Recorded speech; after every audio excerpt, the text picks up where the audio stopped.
Professor in university of engineering and technology Peshawar और mathematics का मैं प्रोफेसर हूँ।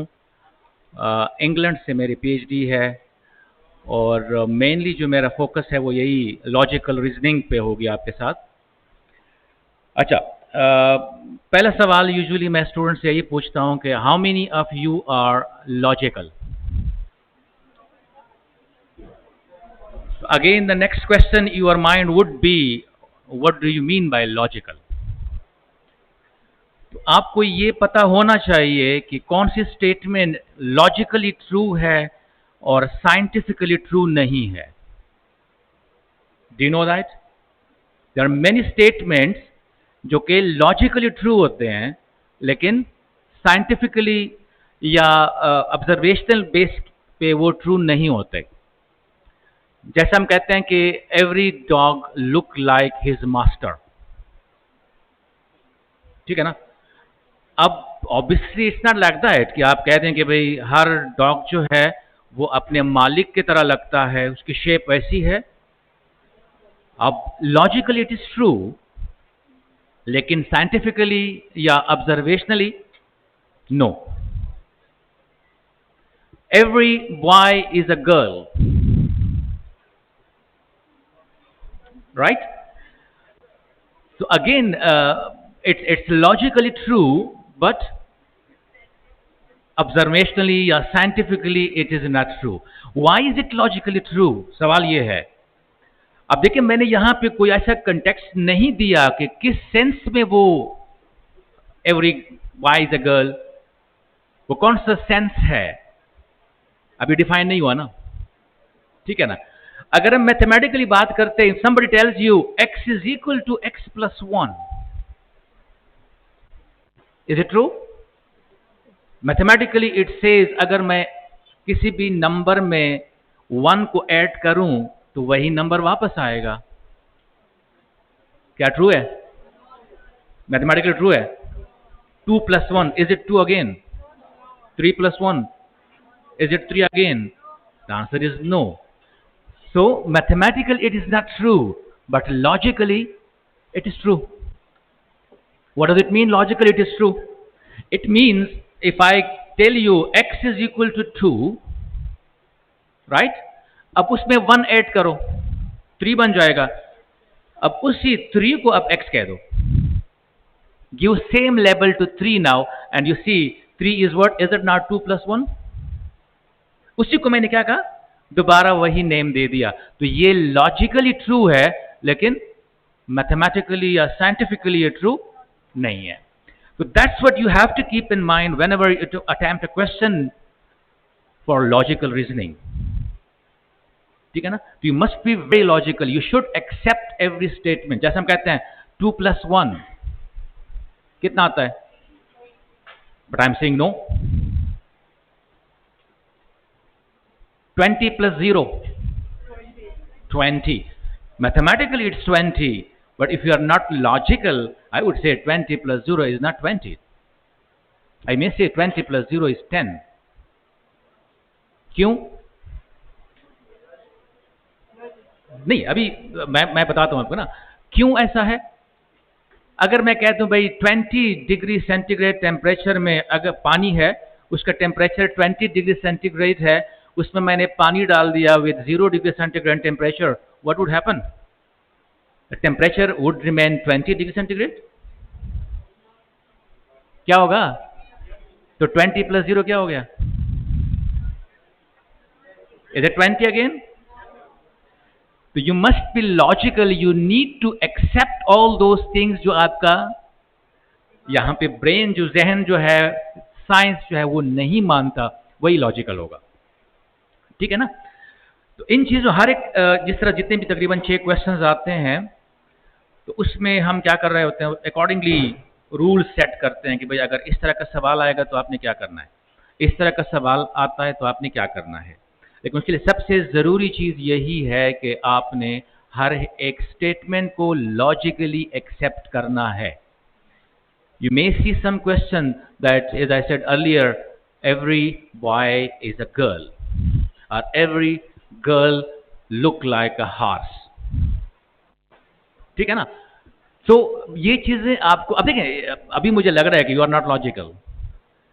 जैसे मैंने कहा every boy is a girl, तो आप सब हंस रहे हैं क्योंकि यू आर थिंकिंग, अब आप एक डायमेंशन पे सोच रहे हैं, ठीक है ना?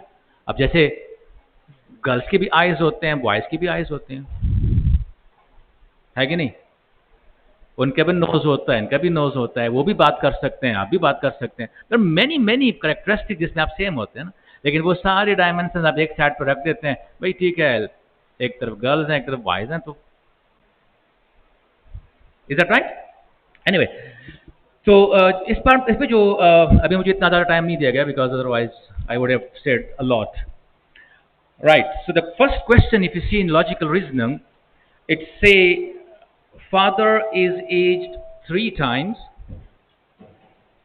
more than his son. अब देखें, जब भी एज का सवाल आता है तो आपने एक सिंपल सा टेबल बनाना होता है, right? Like you see question number 1 के लिए, इसमें जो भी है, नंबर कौन सा इसका? इट्स 195. ओके, तो you would simply make a table like that. आपने एक तरफ पे सन की बात करनी है, दूसरी तरफ पे क्या करेंगे? You will be talking about father. अब इनिशियली हमें नहीं पता कि सन का एज कितना है, क्या पता है? नहीं पता ना। तो लेट्स सपोज वो एज हम बता देते हैं भाई एक्स है, ठीक है? अब इंफॉर्मेशन क्या गिवन है? First, father is age 3 times more than his son Ronit. अब अगर उसके 3 times होगा तो फादर का एज क्या होगा? Sure, 3 times more than his age. एक होता है उसका एज 3 times है, जो छोटे छोटे पॉइंट्स होते हैं, लॉजिक में ही मसला होता है, छोटे छोटे पॉइंट जो आपने जन्म रखनी है। वर्ड्स का यूज काफी इंपॉर्टेंट होता है लॉजिकल में। 3 times more than that age, और एक होता है 3 times of the age of his son. तो अगर 3 times ऑफ हिज एज होता तो हम लिखते 3x, लेकिन यहां पे है 3 times more then, so that would be x plus 3x, right? You know what I mean? उसके जितना एज है उससे 3 times ज्यादा है, यानी अगर वो 3 साल का है तो 3 times ज्यादा का मतलब नॉट लाइक 9 plus 3। तो खबर आप होएगी क्या ना? तो ये जरा कुछ वर्ड्स आपने ध्यान में रखने हैं कि उसका एज 3 times है, father age is 3 times age of his son, तो simple 3x। But 3 times more than that, 3 times less than that, तो आपने मोर के लिए क्या करना है? एडिशन करनी है, लेस के लिए आपने सब्ट्रैक्शन करनी है। क्लियर है ये बात? तो आप क्या करें कि x plus 3x, इसका मतलब है कि ये x हो जाएगा और ये क्या होगा? ये 4x होगा। अब ये स्टार्ट में है, पहली कंडीशन आपको ये गिवन है। दूसरा कंडीशन क्या कह रहा है? आफ्टर 8 years, आफ्टर 8 years, अब 8 साल गुजर गए हैं। 8 साल अगर इधर गुजरेंगे तो इधर भी गुजरेंगे ना, तो 8 साल के बाद उसके बच्चे की एज क्या होगी? 8 साल के बाद x plus 8, 8 साल गुजर गए हैं तो आपने उसमें 8 को ऐड करना है। We will simply take x plus 8. I'm not exactly sure. What about this one? That will be 4x plus 8 because 8 साल इस पे भी गुजर गए हैं और इस पे भी गुजर गए हैं, ठीक है ना? अच्छा, क्या इंफॉर्मेशन गिवन है 8 साल के बाद? He would be 2.5 times of, अब देखिए अब यहाँ पे टाइम्स है, मोर देन नहीं है, ठीक है? He would be 2.5, 2.5 मतलब 5/2, it will be 5/2 times of Ronit age, यानी x plus 8 किसके बराबर होगा? 5/4 उल्टा किया मैंने, 5/4 times of Ronit, that will be simply the age of his father.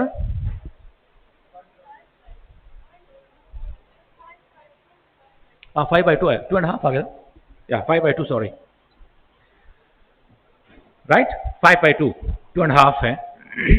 तो 5/2 times x plus 8 that is equal to 4x plus 8। अब क्या कह रहे हैं, नेक्स्ट पार्ट क्या है, आफ्टर फर्दर 8 years एज कितना होगा उसका, उनके बीच में रेशो क्या होगी, फादर का एज सन का कितना होगा। कंडीशन समझ आ रही है, क्या करेंगे, अब मजीद आपने उसमें 8 ईयर को ऐड करना है, मजीद 8 ईयर को ऐड करोगे और दोनों की रेशो फाइंड करो, आपके पास क्या आ जाएगा, इसका आंसर आएगा। तो एक रिलेशन हमारे पास ये आ गया 5/2 x plus 8 and 4x plus 8, इन दोनों की रेशो क्या आएगी,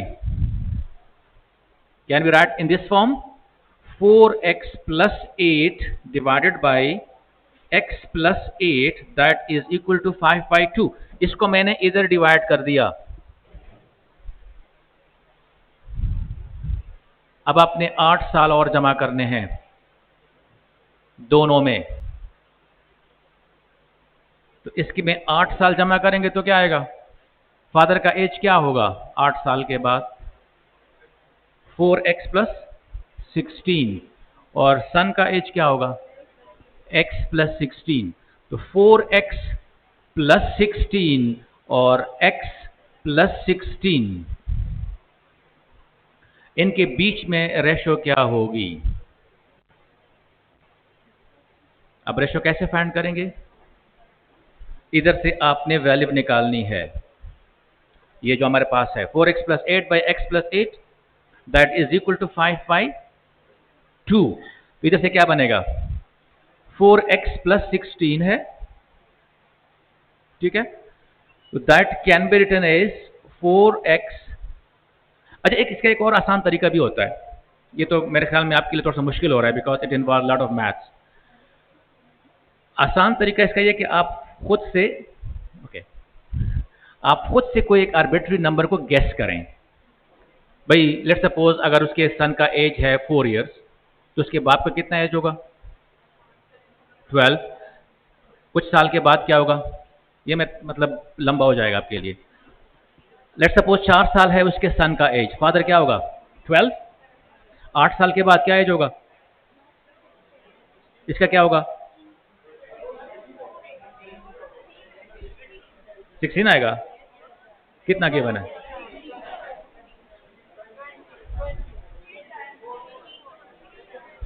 थ्री 4 12 प्लस 16। अच्छा, अब इसके बाद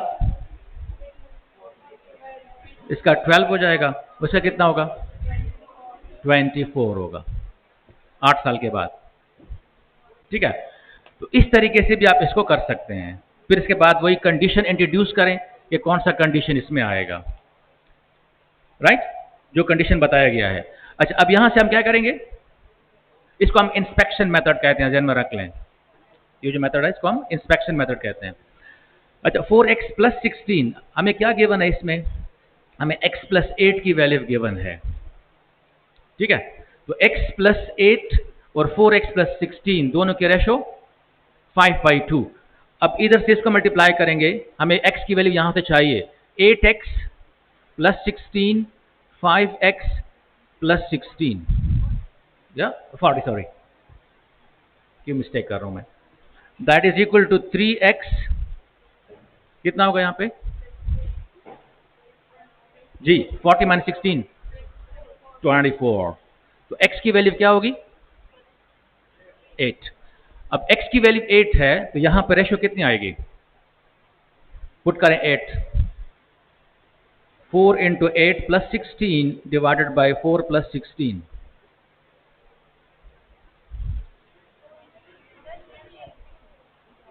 कितना आ रहा है,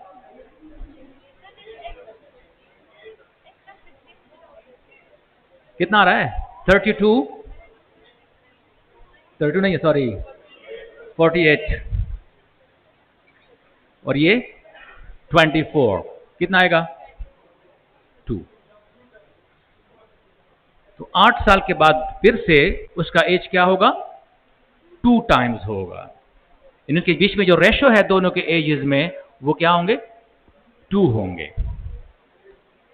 राइट।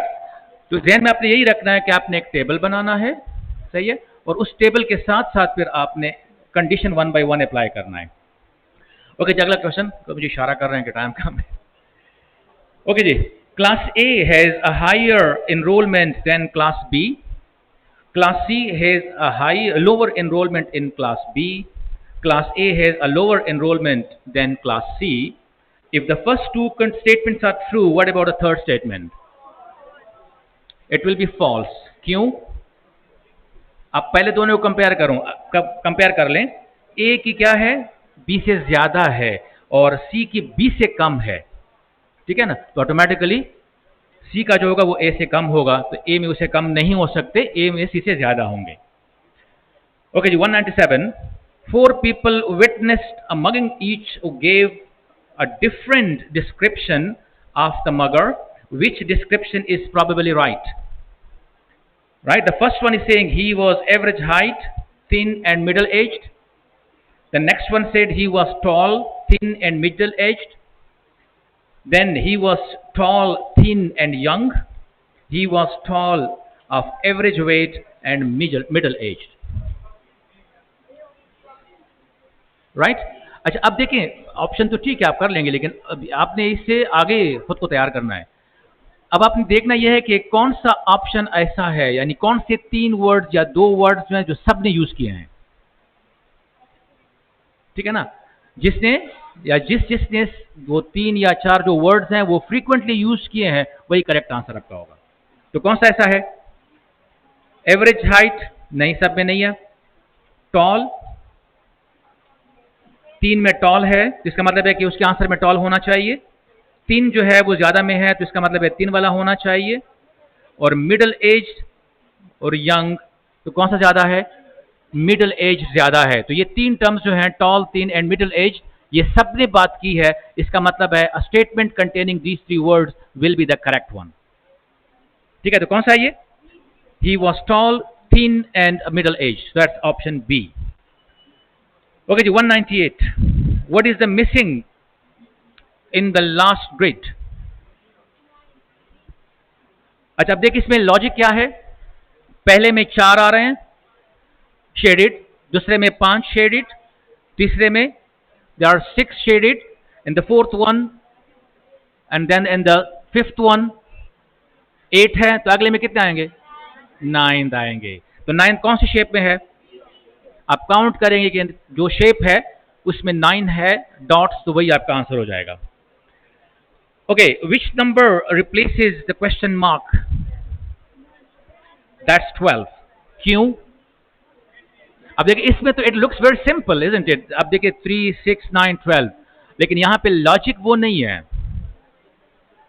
यहां पे लॉजिक ये है कि आपके पास जो अल्फाबेट्स दिए हुए हैं ना, तो इन अल्फाबेट्स की जो पोजीशंस हैं, जो पोजीशन है, ए का पोजीशन 1, बी का 2, सी का 3, डी का 4 एंड सो ऑन, तो इनके पोजीशंस को अगर आप ऐड करेंगे और फिर 2 का डिफरेंस लेंगे तो कॉर्नर वैल्यू आ जाएगी।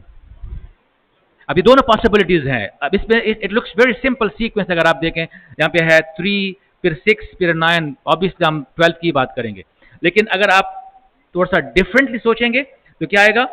DPG और EJI, इनकी अपनी पोजीशन, उनके पोजीशन का सम और डिफरेंस आप लेंगे, राइट। तो जरा इस पे वो आप ट्राई कर लें, इसको देख लें। In each word of the following question consist of pair of words bearing a relationship among these. From amongst the alternative, pick up the pair that best illustrate a similar relationship. अब देखिए इसमें कह रहा है कि भाई silence and noise. तो what is the relation between silence and noise? They are opposite. तो आपने देखना है कि नीचे जो ऑप्शन में कौन से पेयर आपको अपोजिट वो दे रहा है। The first one is what?